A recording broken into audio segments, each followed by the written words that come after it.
you very much to everyone, and thank you for organizing this event today on a topic that is very close to the heart, not only of the ICC, but of the whole Red Cross and Red Crescent movement that has been working actually on this issue since over 140 years. So we have actually gained a certain expertise in what does it mean to search for people who go missing, but especially how to support their families.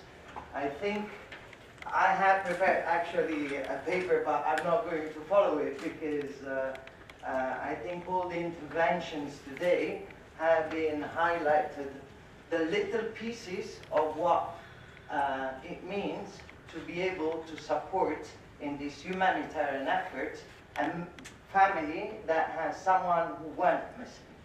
So everyone has highlighted one aspect, and we're missing now the forensic aspect of Dr. Nusias. But the ICC has always been very keen in having this holistic approach together with all our Red Cross and Red Crescent partners across the world. And if we look at the figures of people who've gone missing through migratory movements, they are really horrifying figures. I think what Gianluca said before is important. It's not a phenomenon only in Europe, but if we look at the numbers that they have been able to collect, and there are low estimates, only for the Mediterranean, at least 20,000 people have died since 2015. And this migration route has become the deadliest in the world. So we have really to think very seriously on how collectively we're going to address this issue, and especially how we're going to help the families of those who have gone missing.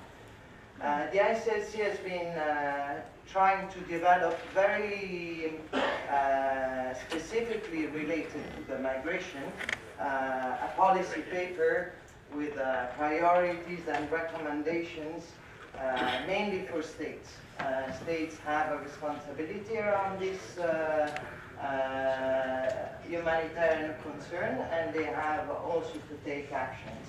I think one important element that came out from all interventions is that all these aspects are right now dealt with inside us. There is no coordination mechanism. There is no way of bringing all the information that is collected by everyone every single day together. We have been working really hard together with the Hellenic Red Cross in bringing this ahead in Greece, but we're doing the same in Italy, in Spain, in other entry points in Europe, in trying to make the coordination between the different aspects, the different actors working on the recovery of bodies and until their burial, to make their effort useful because they are brought together, they are coordinated, and with the ultimate objective of having it centralized somewhere.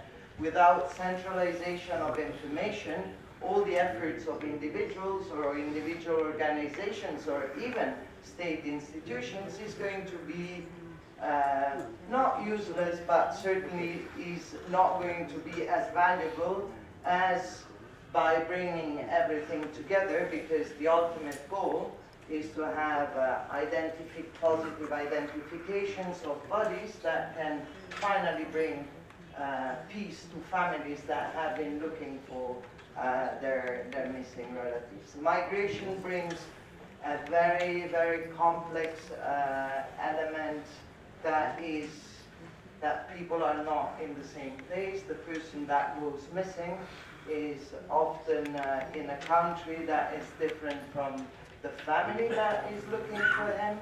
That might be the country of origin, of transit, or of arrival. And this gives another very complicated dimension in the search for an answer for those families. The advantage of our humanitarian movement is that we are actually present across the world, and that's probably our strength, but also the fact that we are helping in each country to establish a mechanism that is centralized and coordinated, and that will hopefully in the future be interconnected. We're clearly working not only in Greece, but we're working also at EU level in Brussels, and as I said, in many other European countries. If we look at the three priorities, and here I summarize a bit what has been already said, the first priority is really to prevent people from going missing.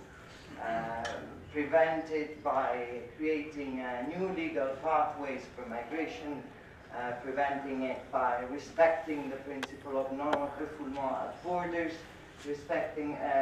preventing it by allowing people who are on the move to be able to communicate with their families at all times, giving them access and means. So that's already a strong part in terms of prevention. Then the second priority remains the identification of those who have been found dead. And this is a very complex endeavor because you have all the information, the technical information that is collected from the first responders recovering the body, to the police investigation, to the forensic analysis, until the burial, and this all under the supervision of a public prosecutor. This is really the area where we're working strongly here in Greece, is to bring all these pieces together, but especially not to lose any critical information that even if not important today, will be important maybe in 1 year or 2 years. We have to think long-term. It's a long-term commitment. So not losing that information is critical. As some were mentioning, you know, even to be able to trace the burial site. It has been a problem in Greece, traceability, because it had not been codified until recently, where there's been progress. So there are lots of elements that come in the collection of what we call post-mortem data. But then there is the ante-mortem data, which is all the information, in fact, you collect from the families, you collect from witnesses, you collect from people who have traveled maybe with people who have died on the road. And all this information needs also to be centralized somewhere in order to have matches in the end. Yesterday, I got the great information that 2 matches happened through DNA. DNA is not the only way of identifying people, but yesterday we were able to have 2 matches, which is a very, very important news for the person who was searching for his relatives. However, he has 3 other persons missing. Out of 5, 2 are clarified, 3 are not, and who knows when this will happen. Another important element that is often forgotten is for people, even if having a positive answer in order to psychologically come to a closure, to a grieving process, and going out from this feeling of ambiguous loss, as we define it, where you don't know if the person is still dead or alive. In order to conclude that process, they have also to go through administrative and legal processes. And for example, a death certificate is a crucial element of all this, and that's sometimes also hard to obtain. So we have to look at really